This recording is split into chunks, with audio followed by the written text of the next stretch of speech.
During the past year and a half, the Wisconsin DNR has been busy reintroducing elk in two parts of the state. One herd near Clam Lake up north in Ashland County, and the second herd right near us in Jackson County. But reintroducing an animal this large after its disappearance 150 years ago comes with a lot of challenges. In tonight's News 8's Investigates, the more than 70 elk that have been brought to our area are all from Kentucky, but now they are the elk of Jackson County. The Woods and Meadow Hunting Preserve is on a fourth-generation family farm in Jackson County.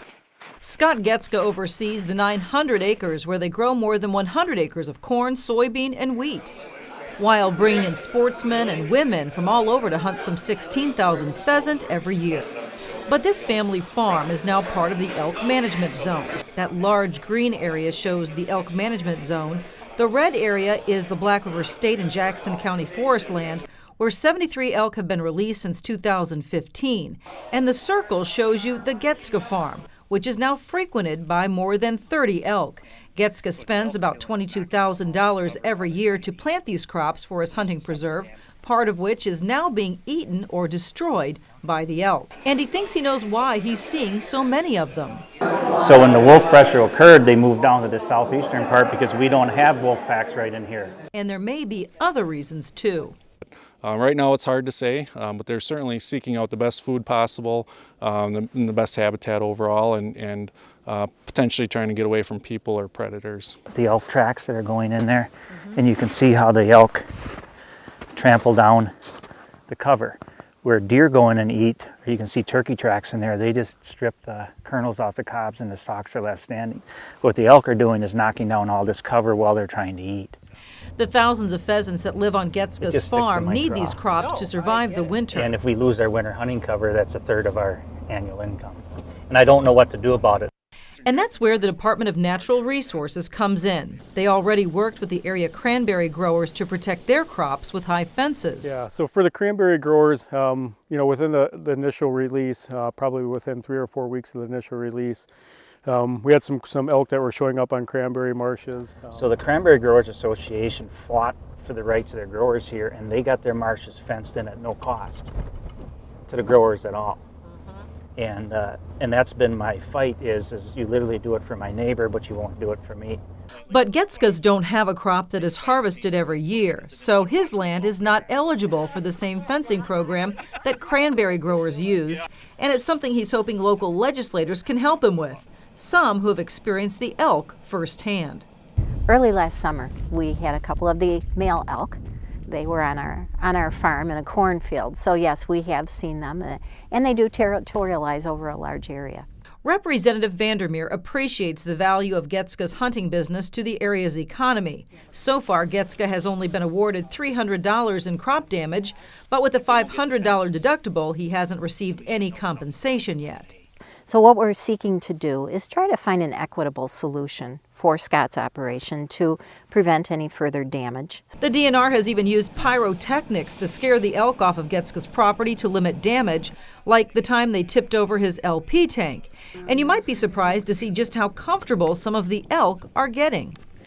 Well, one of the biggest concerns that area farmers and businessmen have is the fact that some of the elk might actually wander out of the desired area and end up in places they'd rather have them not be. For instance, in this case, this one wandered right into a farmer's barn.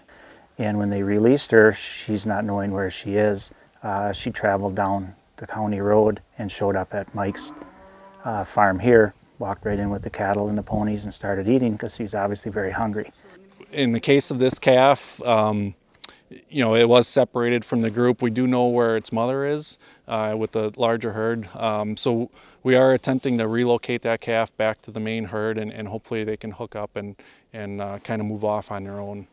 As far as the latest numbers go, of the 73 elk released since 2015, 54 have survived.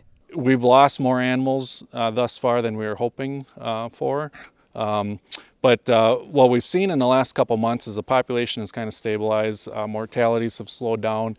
We're coming up on the calving season here in the next couple months. We're expecting between 20 and 30 calves to be born to the current number of elk that are here. So if we have 20 to 30 calves added to the group, that'll be a great boost. But Getsko worries if the 30 or so elk he is seeing now grow to the desired 300 the DNR is aiming for, his business might not survive. And he'll be the first to tell you he's not against the elk. We don't feel, the few people that are farming out here yet, that it's the elk's fault. We just have to figure out how to coexist with them. All right, so far the Getskas have decided to go ahead, spend the $8,000 to $12,000 it's going to take just to prepare their farmland in case they do get funding for that fencing from the state. So they're kind of crossing their fingers there. And we do have an interesting update too on that elk calf that you saw. That was kind of this wayward calf in someone's barn. Well, it turns out in the nice break of weather, warm weather we had last week, that elk herd happened to come past that farm just to feed and see what was there, and the elk calf was reunited at that time and found its herd again, so that's all good news as well. And just in case you didn't know this, the elk are now old enough in Jackson County, they've been there long enough that you will hear bugling now, because they have to be at least 2 years old to bugle. And just in case you've never heard it before, we wanted to give you a listen to what it sounds like. It's pretty loud. That is very distinguishable. So if you start to hear that now as you're going through Jackson County, don't be surprised. That's what it is. Okay, thanks very much, Martha.